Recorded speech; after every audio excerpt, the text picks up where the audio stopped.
Freedom Struggle Part 2. Revolutionary leaders. Even though the non-cooperation movement was called off, the popularity of Congress and the mass participation shook the British. That means the Britishers were now scared of the Indians. Mahatma Gandhi became popular as the leader of the masses.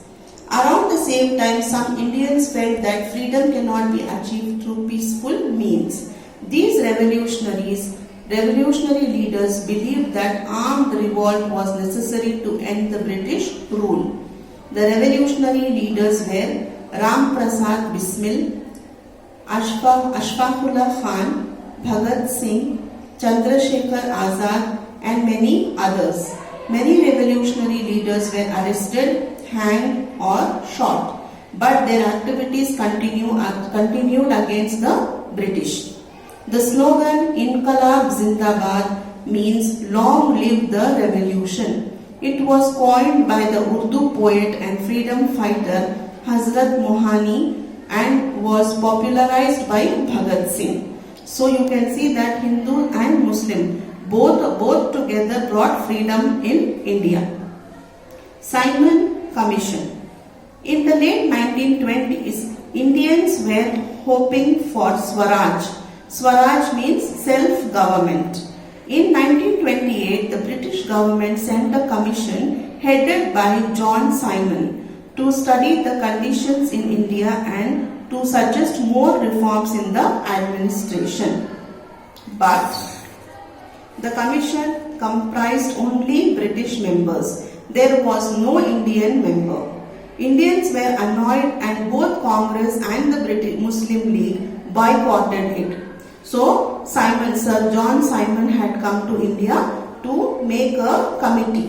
But there in the committee, not a single Indian was there. The committee was full of only Britishers. So seeing this, the Congress and Muslim League were annoyed. Annoyed means they were upset because they wanted Indians to be in the committee. Otherwise, the whole thing, all the rules will be made by the Britishers. Again, it will go in favor of the Britishers. The commission was received with mass protest, hartals, black flags, and the slogan Simon Go Back. The police started lathi charge to suppress the protest. Many people lost their lives. Lala Lajpat Rai was beaten with lathis. He died soon due to the injuries. Purna Swaraj. Purna Swaraj means complete independence. In the Lahore session of 1929, Congress declared Purna Swaraj or complete freedom from British rule as it means aim, as its main aim. So, Indians, that is the Indian Congress Party, it said to the Britishers, we don't want little freedom, we want complete freedom from the Britishers. That means the whole country should run by the Indians, not by the British. They decided to celebrate 26 January 1930 as Complete Independence Day. After independence, India adopted 26 January as the Republic Day and the Constitution of India came into force on this day in the year 1950. Civil Disobedience Movement. The Civil Disobedience Movement started in 1930 under the leadership of Mahatma Gandhi. So here you can see in so many movements Mahatma Gandhi is the leader. The movement began with the Dandi March.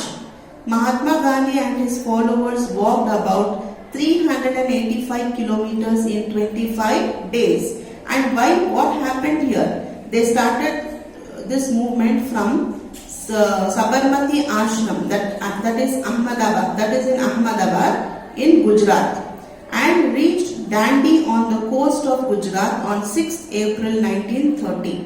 So it took 25 days for them to walk from Ahmedabad to the coast, sea coast. They made salt to protest against the salt law of the British that banned the Indians from making salt. So at that time, Britishers wanted Indians to buy the salt from the Britishers and salt should not be made from the sea. So in order to go against the salt law, Gandhiji had to walk 385 kilometers for 25 days along with many people, and he went to the coast of Gujarat, and then from the sea he made the salt and broke the salt law. The whole country came together in the civil disobedience movement.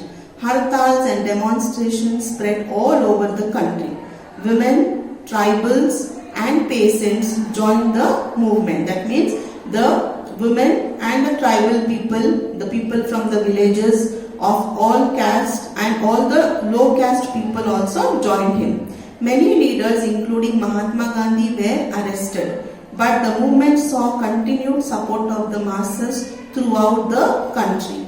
All over the world, the newspapers' reports about the freedom movement created sympathy for Indians. So now this civil disobedience movement, at that time newspapers and all had started. So the news did not be in India. It went out of India.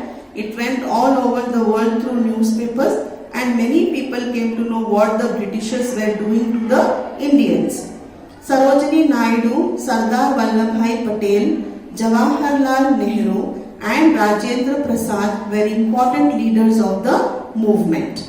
The movement continued till 1934. So it started in 1930 and continued till 1934. The effect of the civil disobedience movement was that the British suggested reforms in the way India is to be governed. So now the Britishers started thinking how India has to be governed. Under these reforms, Indians could participate in the governance of the country. So the Britishers now decided that even Indians should participate in governing the country. Complete exercise A in textbook. Exercise B, C and D in your classwork. Thank you.